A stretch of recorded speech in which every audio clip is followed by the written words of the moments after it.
बिस्मिल्लाहिर्रहमानिर्रहीम। अस्सलामु अलैकुम।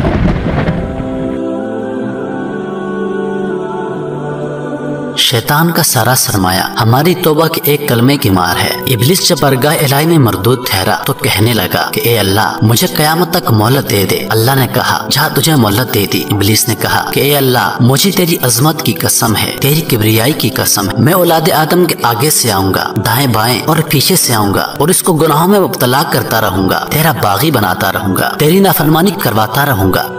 अल्लाह पाक ने फरमाया कि मुझे अपनी इज्जत की कसम है, अपनी किबरियाई की कसम है, मेरा बंदा एक बार सच्चे दिल से मुझसे माफी मांग ले तो मैं उसके सारे गुनाह माफ कर दूंगा।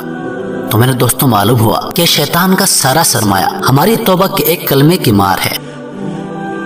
नबी अकरम सल्लल्लाहु अलैहि वआलिहि वसल्लम ने इरशाद फरमाया कि बनी इसराइल का एक शख्स था जिसका नाम कफल था, हर तरह के जुर्म में मुलव्वस था। शायद ही कोई गुनाह ऐसा हो जो उसके नाम अमाल में ना हो। एक औरत से 60 दरहम के अवज एक रात के लिए सौदा तय करता है। वक्त के मुताबिक औरत आई और जब दोनों तन्हाई में पहुंचे तो औरत के जिस्म पर कपकपी तारी हो गई और रोए जा रही थी। कफल ने कहा, तुम क्यों रो रही हो? औरत कहने लगी कि सारी जिंदगी अपने रब की नाफरमानी नहीं की है, आज फिक्र फाके के मारे गुनाह करने पर आमादा हो गई हूँ। सोच रही हूँ कि इस गुनाह के बदले में अल्लाह जहन्नम की आग में डाल देगा। औरत के दिल से निकले हुए ये अल्फाज ने कफल पर गहरा असर किया। उसने कहा, तुम अपने एक गुनाह के बदले इतनी खौफजदा हो जो गुनाह अभी तक तुमने किया भी नहीं, और मेरे तो दिन भी गुनाहों में और रातें भी गुनाहों में गुजरती हैं। मैं तो दिन रात अपने रब की नाफरमानी करता हूँ। कफल ने कहा, जाओ, मैंने तुम्हें पैसे भी दिए और बुराई भी नहीं करता। उसके बाद कफल ने रब के सामने सर सजदे में रख दिया और रोते हुए अपने गुनाहों की माफी मांगने लगा। कुदरत खुदा की, उसी रात उसकी मौत हो गई। लोगों को जब पता चला कि कफल मर गया है तो कहने लगे कि चलो चलकर देखते हैं कि इस सियाकार की तो शक्ल ही बदल गई होगी। जितना वो गुनाहगार था, पता नहीं कैसी भयानक मौत मरा होगा।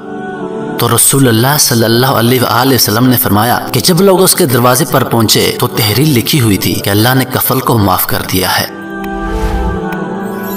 अल्लाह ताला फरमाते हैं कि कोई मुझसे माफी मांग कर तो देखे, मेरे सामने गिड़गिड़ा कर तो देखे, मुझे माफ करने वाला ही पाएगा, क्योंकि तुम्हारा रब बहुत बड़ा रहीम और करीम है। इसलिए अल्लाह ताला इरशाद फरमाते हैं कि कह दो, ए मेरे बंदो, मेरी जानब से जिन्होंने अपनी जानों पर ज्यादती की है, तुम अल्लाह की रहमत से नाउमीद ना हो जाओ। सच्चे दिल से तौबा करना तुम्हारा काम है। तुम्हारी 50 साल जिंदगी के गुनाह 60, 70, 80 साल जिंदगी के गुनाहों पर अपनी रहमत से माफियों का कलम फेर देना अल्लाह रब्बुल इज्जत का काम है। अल्लाह ताला इरशाद फरमाते हैं कि बेशक अल्लाह ताला सारे गुनाहों को बख्श देता है, वाकई वो बड़ी बख्शिश, बड़ी रहमत वाला है। अल्लाह पाक हमारे सारे गुनाहों को माफ फरमाए और अपने खास फजलो करम से हमें उन गुनाहों के बदले में भी अजर अजीम अता फरमाए और हमें हदायत अता फरमाए, ताकि आइंदा हम इन गुनाहों में मुब्तला ना हो। प्यारे दोस्तों, उम्मीद करता हूँ कि आपको ये हमारी वीडियो पसंद आई होगी। मजीद वीडियोस देखने के लिए हमारे चैनल को सब्सक्राइब करें और चैनल पर मौजूद बेल के बटन को दबाएं, ताकि नोटिफिकेशंस के जरिए हमारी वीडियो सबसे पहले आपको पहुँचे। अपनी दुआ में याद रखिएगा। अल्लाह पाक आप सबका हाफिज और निगहबान। वस्सलाम।